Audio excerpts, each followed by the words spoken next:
വചനാമൃതം തയ്യാറാക്കി അവതരിപ്പിക്കുന്നത് doctor K Sugathan. മരിച്ച ഇന്നലെയെ മറന്നേക്കൂ, പിറന്നിട്ടില്ലാത്ത നാളെയെ ഓർത്ത് സമയം കളയരുത്, ഇന്ന് ജീവിക്കുക, ജീവിതം ആസ്വദിക്കുക എന്ന് പറയുന്ന ഒരു കൂട്ടരുണ്ട്. ഭൂതകാലത്തെ പൂർണ്ണമായും മറന്നുകൊണ്ട് മനുഷ്യന് ജീവിക്കാൻ പറ്റുമോ എന്ന കാര്യം സംശയമാണ്.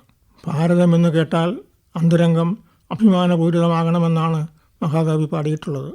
നമ്മുടെ മുൻഗാമികൾ സമ്പാദിച്ച നേട്ടങ്ങളെ ഓർത്താണ് നാം അഭിമാനം കൊള്ളുന്നത്. നമുക്ക് നമ്മെ മനസ്സിലാക്കാൻ തന്നെ ഭൂതകാലത്തിലേക്ക് നോക്കേണ്ടി വരുന്നു.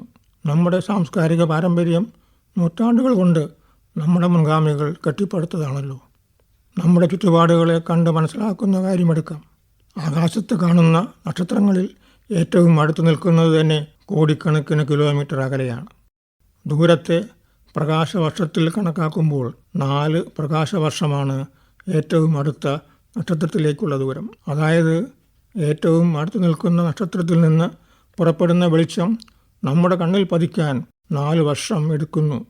4 വർഷം മുമ്പ് അവിടെ നിന്നിരുന്ന നക്ഷത്രത്തെയാണ് ഇന്ന് അവിടെ ഉള്ളതായി നമുക്ക് തോന്നുന്നത്. അത് ഇന്ന് അവിടെ ഉണ്ടായിരിക്കണമെന്നില്ല. ഏറ്റവും അടുത്തു നിൽക്കുന്ന നക്ഷത്രം 4 പ്രകാശവർഷം അകലെയാണെങ്കിൽ ദൂരെയുള്ളവ ലക്ഷക്കണക്കിനും കോടിക്കണക്കിനും വർഷം അകലെയാണ്. അവയെല്ലാം ഇപ്പോൾ അവിടെ ഉണ്ട് എന്ന് യാതൊരു ഉറപ്പുമില്ല. നമ്മുടെ അറിവെല്ലാം പഴഞ്ചനാണ്. നാം കടന്നു വന്ന വഴികൾ നാം മറന്നാലും പ്രകൃതി നമ്മെ ഓർമ്മിപ്പിക്കും.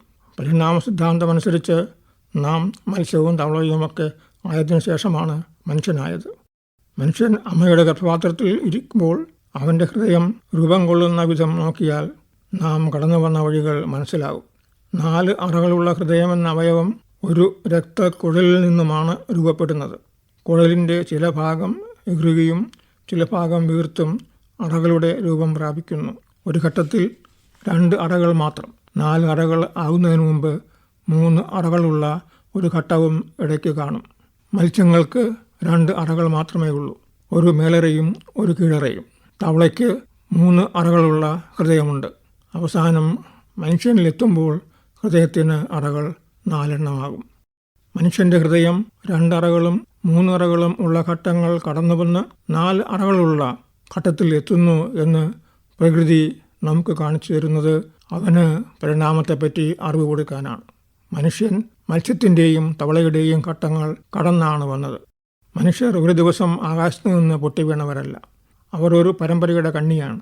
വ്യക്തികൾ അവരുടെ തൊലിയുടെ നിറം, പൊക്കം, മൂക്കിൻ്റെ ആകൃതി, നെറ്റിയുടെ വീതി, ചെവിയുടെ ആകൃതി തുടങ്ങി ഒട്ടേറെ ശാരീരിക ഘടകങ്ങൾ അച്ഛനമ്മമാരിൽ നിന്ന് സ്വീകരിച്ചവയാണ്. പല കഴിവുകളും ജന്മനാ കിട്ടുന്നുണ്ട്. സംഗീതം, അഭിനയം, ചിത്രം വര തുടങ്ങി പലതിലുമുള്ള കഴിവുകൾ പാരമ്പര്യമായി കിട്ടുന്നുണ്ട്. ഭൂതകാലത്തെ പറ്റിയുള്ള ഓർമ്മകൾ വേണ്ടെന്ന് വയ്ക്കുന്നവർ അവരെപ്പറ്റി തന്നെയുള്ള അറിവുകൾ നഷ്ടപ്പെടുത്തുന്നു. ചരിത്രം പഠിക്കാത്തവർക്ക് ദിശാബോധമില്ല എന്നാണ് പറയുന്നത്. ചരിത്രം പഠിക്കാത്തവർ കടപ്പാടുകൾ മറന്നു കളയുന്നു എന്ന തെറ്റുകൂടി ചെയ്യുന്നുണ്ട്. മക്കൾ അച്ഛനമ്മമാരോടുള്ള കടമകൾ മറന്നു കളയുന്നത് പുതിയ തത്വശാസ്ത്രം പ്രചരിക്കുന്നതിൻ്റെ ഫലമാണെന്ന് തോന്നുന്നു. ഡോക്ടർ കെ സുഗതൻ തയ്യാറാക്കി അവതരിപ്പിച്ച വചനാമൃതമാണ് ഇതുവരെ കേട്ടത്.